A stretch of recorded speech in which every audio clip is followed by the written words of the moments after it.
With students, welcome. Today we are going to learn our new topic, gravitation. Students, you learn from 5th standard that the gravitational law discovered by Sir Isaac Newton. As the story goes, he discovered the force by seeing an apple fall from a tree on the ground. He wondered why all apples fall vertically downwards and not an angle to the vertical. Why do they not fly off in a horizontal direction? After much thought, he came to the conclusion that the earth must be attracting the apple towards itself, and this attractive force must be directed towards the center of the earth. So students, what are the types of forces you know? First, magnetic force, mechanical force, muscular force, frictional force, gravitational force. So today we are going to learn about centripetal force.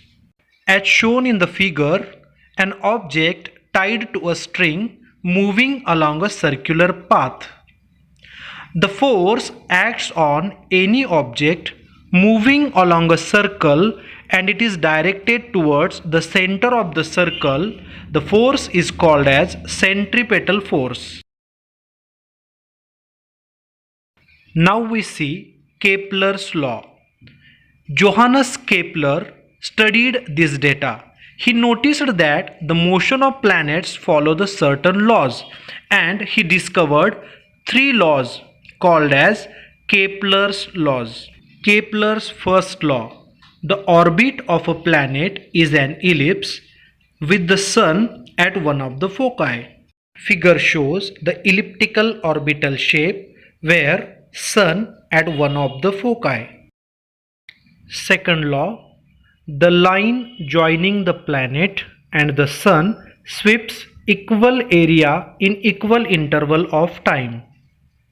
As shown in figure, the straight lines AS and CS sweep equal area in equal interval of time, that is, area ASB and CSD are equal.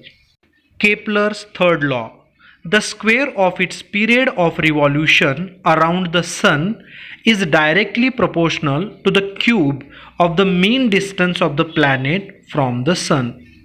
Thus, if r is the average distance of the planet from the sun and t is its period of revolution, then t square is directly proportional to the r cube, that is, t square upon r cube is equal to constant is equal to k, which is called as Kepler's third law. So friends, today we learned the law of gravitation, centripetal force and Kepler's three laws. Thank you very much.